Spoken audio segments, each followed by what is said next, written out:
이 의학교는 네. 제주원의학당의 시즌2예요. 등록금은 나라에서 모두 지급합니다. 과목이요. 모두 16과목이었어요. 공자인데 오 빡세다.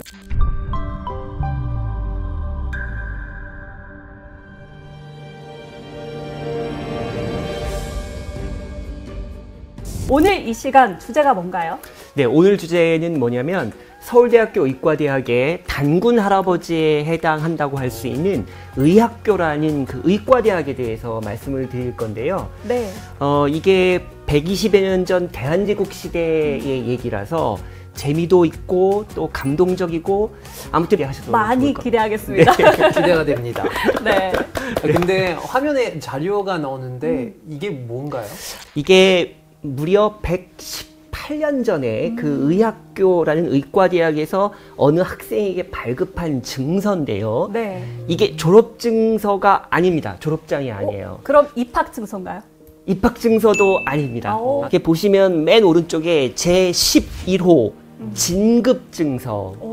이게 진급증서라고 되어 있고요. 그러니까 1학년 마치고 2학년 올라가는 거를 증명해주는 증서입니다. 네. 3년 다니면 1년에 졸업을 한 하는데 1년에 한 번씩. 그러니까 학년을 하나씩 올라갈 때마다. 그러니까 그 얘기는 어떤 뜻이겠어요? 그러니까 이 의학교 학생이 워낙 귀했고 워낙 드물었고 그 다음에 한 학년을 마치는 것도 굉장히 힘들었다는 얘기죠. 반대로 얘기하면 정부나 이 고종 황제 입장에서 그러니까 의학교 학생들에 대한 그 기대, 이 거는 기대가 굉장히 컸다. 이걸 또 그러니까 1년 마칠 때마다 이렇게 증서를 발급해 주면서 사기를 좀 북돋아 주는 거잖아요. 그래서 학교 도장만 있는 게 아니라 학생 도장도 찍혀 있고 교수님들 도장도 찍혀 있고 그래서 그 옆에 보시면 오른쪽에 이 내용들 다 이제 증명하는 거 이제 그런 거에 의해서 이 증서를 수여한다 해가지고 광무 9년이면 혹시 몇 년인지 아세요? 광무 9년? 5년. 혹시 1905년. 1905년. 네, 1905년입니다. 1905년. 그러니까 사실은 이게 을사조약 체결되기 한 5개월 정도 전이에요. 네. 바로 전. 네, 5개월 전인데 30일 날 이제 증서를 발급했고 맨 끝에 보시면 관립의학교장 지석영. 그리고 또 도장이 딱 찍혀 있죠. 또 하나 이 증서에서 이제 주목할 것은 저 한가운데 가운데 그 위쪽에 예. 뭐죠? 예. 태극기랑 태극기. 예. 오약꽃. 예. 태극기 네. 태극기 보이시죠? 태극기 네네. 2개 이렇게 있고 그다음에 이제 오약꽃 얘기 하셨는데 내 그 모서리에도 모퉁이 그 모서리에도 전부 지금 오약꽃이 그러네요. 있어요. 자, 오약꽃이 지금이 혹시 뭔지 아세요? 자두. 자두나무꽃. 예, 먹는 과일 자두. 예, 자두입니다. 오야시 자두예요. 그러니까 자두의 옛날 말이 오야시인 거죠. 그럼 혹시 파비앙 씨 우리나라 역사 너무 잘 아시니까 혹시 저기에 그러면 저 오야시 왜 들어가 있을까요? 그 한자로 하면 네네. 그 이화잖아요. 꽃화. 이화. 이화인데 예. 이 꽃이 그 조선 왕실이 다 이 성씨가 이잖아요. 그래서 왕실을 상징하는 의미가 아닐까요? 맞습니다. 정확하세요. 조선왕조를 세운 분들도 이씨 중에 전주 이씨잖아요. 그러니까 이제 오야시 이제 그분들의 어떤 뭐 핏줄, 그러니까 뭐 문중, 왕실 이런 것들을 이제 상징하는 거죠. 이 대한제국이 됐을 때 저런 태극 문양, 그다음에 오얏을 사용했다는 것 자체가 이제 결국은 정부에서 증명해 준다라는 걸 이제 의미하는 거죠. 그 아까 그 지석영 선생님 언급하셨잖아요. 네, 학교장이셨죠. 네, 근데 지석영 선생님의 의학교를 만들어야 한다고 건의했다고 하더라고요. 예, 맞습니다. 맞아요. 우선 이 의학교의 설립 배경을 좀 따져봐야 되는데요. 1898년에 이제 만민공동회 들어보셨죠? 만민공동회. 네. 예. 시민들의 집회 뭐 이런 건데 이 만민공동회에서 의학교 설립을 이제 요구를 해요. 정부에다가. 그런데 이제 저 당시에는 일단 정부가 이제 예산도 너무 부족했고, 너무 사실 옛날에 가난했으니까. 그래서 이제 조금 이제 저게 이제 소강 상태에 있었는데, 이때 등장한 사람이 바로 우리 종두법으로 그 유명한 지석영 선생님이에요. 그래서 1898년 11월에 지금의 교육부 장관에게 편지를 써가지고 의사가 사람의 생명을 이제 돌보는 건데 이제 죽어가는 사람도 살릴 수 있으니까 의사가 대단히 중요하고 따라서 어떤 이런 근대적인 의학 교육을 통해서 의사들을 키워야 된다. 네. 예. 아니 근데 제중원 의학당에서도 의사를 양성했잖아요. 맞습니다. 근데 왜 이 제중원 의학당을 두고 새로운 의학교를 만들려고 했는지 궁금하거든요. 자, 실건 좋건 또는 잘했건 못했건 어쨌든 이 시대를 얘기하려면 더군다나 국립기관을 얘기할 때는 고종이라는 임금님을 반드시 이해를 해야 돼요. 네. 예. 그래서 이 고종이라는 임금이 이제 아버지 대원군하고는 달라서 이제 근대화론자란 말이에요. 이제 동양의 그러니까 동양의 어떤 뭐 철학, 문화, 뭐 예, 많잖아요. 그러니까 이런 것들은 계승하면서 이제 서양의 뭐 군사기술, 과학기술, 그다음에 경제 시스템 이런 것들을 이제 도입해가지고 그렇게 해서 근대화를 해보자. 그래서 이걸 동도서기론이라고 합니다. 네. 예.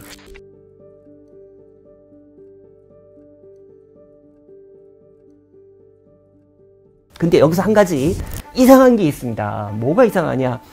병원이 없어요. 그렇네요. 의료가 없어요. 근데 19세기는 콜레라의 전성시대입니다. 전 세계적으로. 맞아요. 예. 근데 한 나라의 왕이 돼가지고 또는 정부가 돼가지고 이 콜레라 같은 전염병 문제가 심한 상황에서 서양식 병원을 안 만든다. 이상하잖아요. 근데 없잖아요. 네. 근데 1년 지나니까 딱 나오죠. 저게 제중원입니다. 제중원. 근데 이게 잘 됐으면 좋겠는데 네.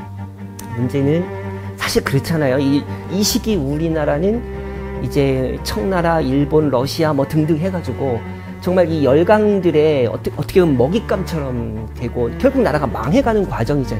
이 상황에서 사립기관도 잘 되기가 어려운데 국립기관이 잘 된다?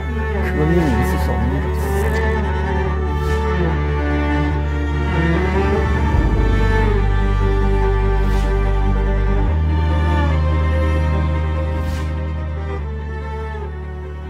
근데 정말 그 잠깐이긴 하지만 기회가 왔어요. 예, 정세가 급변했어요. 96년부터 고종이 이제 아관파천 아세요? 그럼 아시죠? 혹시 어떤 일인지 러시아 설명해 주실까요? 공사관으로 고종 황제가 이제 도난 도피. 예, 그 삼엄한 경계를 두고 경복궁을 다 지금 일본군이 다 문마다 다 지키고 있는데 거기를 빠져나갔잖아요. 그래서 이제 아관파천에 성공하고 또 이제 한반도를 둘러싸고 일본과 러시아가 정말 50대 50으로 아주 팽팽한 이런 세력 균형 상태. 이게 이제 고종에게는 이제 천금 같은 기회가 된 거죠. 그래서 97년에 이제 대한제국 수립하고 이제 자칭 황제가 된 거예요. 황제가 됐죠, 객관적으로도. 자, 그런 다음에 그러면서 이제 서두른 게 광무개혁이에요. 네. 자, 요게 중요해요. 광무개혁을 통해서 뭐 이제 토지 문제, 뭐 군사 문제 다 신경 쓴단 말이죠. 그러면서 또 역시 빼놓지 않는 게 인재 양성이에요. 여기도 보시면 97년부터 1900년 사이에 이제 우체국 쪽, 이 우정 업무 인재, 그 다음에 우리 의사들, 그 다음에 상공업계, 그 다음에 광업, 그 다음에 전신, 이쪽에 이제 인재들을 키우는 학교들을 쭉 그러니까 쉽게 말하면 뭐냐면, 이 의학교는 네. 제중원 의학당의 시즌 2예요. 그러니까 1880년대에 내내 고종과 조선정부가 전방위적으로 근대화를 시도했던 거를 이 시기에 다시 하는 겁니다. 시즌 2예요. 시즌 2. 예. 그리고 여기서 재밌는 게 하나 있습니다. 뭐냐면 서울의대, 연세의대, 가톨릭의대, 뭐 이화의대, 그죠? 앞에 의과대학 앞에 고유명사가 있잖아요. 그죠? 의학교가 의과대학인데 그냥 의과대학이죠. 이게 무슨 뜻이냐? 결국은 이 학교들이 처음으로 생긴 것이기도 하거니와 또 하나는 정부가 황제가 만든 국립학교이기 때문에 네. 굳이 고유명사가 필요치 않았던 거예요. 그러니까 유일한 거죠. 유일하면서도 정통성이 있는 거예요. 그러니까 굳이 고유명사 그러니까 저 의학교란 말이 곧 고유명사죠. 그 요즘 의대 등록금이 굉장히 비싸다고 들었는데 그렇죠. 예. 그럼 그 당시에 의학교의 등록금이 어느 정도 되는지 궁금하거든요. 3년제였고요. 예과 없이 3년제. 그리고 등록금은 나라에서 모두 지급합니다. 장학금. 예, 지급해요. 학교 운영비 다 네. 물론 국립이니까 다 나라에서 나오고요.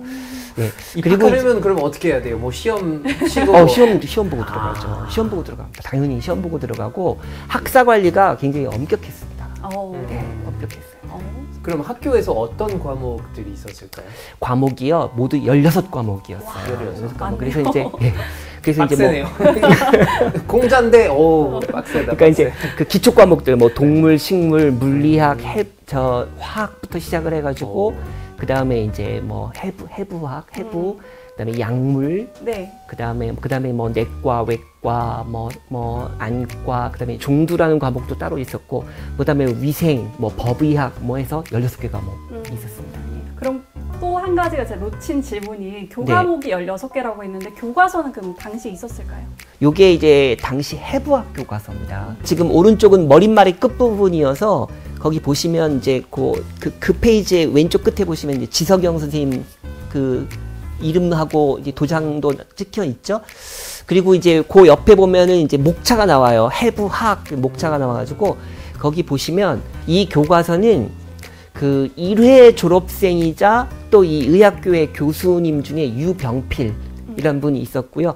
그분이 일본인 그 해부학 교과서, 일본의 해부학 교과서를 번역해가지고 한문으로 번역해서 이렇게 해서 이 일본어로 돼 있던 책을 저렇게 한문으로, 그럼 우리 학생들이 이제 쉽게 공부할 수 있죠. 네. 예, 이렇게 만든 책이에요. 네. 근데 또 이렇게 교과목이 많은 거에 더해서 학사 관리가 또 까다롭다고 하셨잖아요. 네. 얼마나 까다로웠을지. 까다롭습니다. 월말고사부터 시작을 해서 그다음에 학기말, 학년말, 졸업시험까지 이렇게 있고, 그다음에 이제 성적 우수자에게는 이제 뭐 그 우등생 이렇게 해서 포상도 하고 그런 것도 많았고, 또 이제 뭐 그 출결 관리라든가 그다음에 이제 학교 내에서의 어떤 예절 뭐 이런 것도, 그러니까 뭐 규율 같은 거 이런 것도 굉장히 좀 그 강했고요. 예, 그렇게 보시면 됩니다. 그럼 그렇게 어렵게 졸업을 하고 나면 활동은 보통 어떻게 가는 건가요? 활동은요. 일단 군의관이에요. 저 때는 거의 그 의무적으로 국립기관의 이제 그 인재들이니까 졸업과 동시에 군의관이 돼서 군의관으로 일을 해야 했어요. 네. 예, 그리고 그게 또 왜 그러냐면 이제 부국강병을 이제 추구하다 보니까 이 군인들, 그러니까 장병들의 이 건강이 굉장히 중요하거든요. 한 사람 한 사람. 그리고 또 군대라는 게 이제 집단 생활하다 보니까 또 전염병이 퍼지기도 좋고 하니까 그만큼 더 신경을 썼어야 했죠. 서울의대의 전실인 의학교의 그 시작점에 대해서 알아봤습니다. 화비앙 씨, 오늘 이 시간 어떠셨나요? 네, 의학교에 대해서 많이 배웠는데 저는 이 학교에서 배출되는 의사 선생님들에 대한 이야기를 너무 궁금해서 네. 그거는 이제 다음 시간에 바로 이어서 알겠습니다. 채널 고정. 네, 대한 닥터우 다음 이 시간에도 재밌는 의학사로 저희는 돌아오겠습니다. 함께 인사드릴까요? 여러분 고맙습니다. 고맙습니다.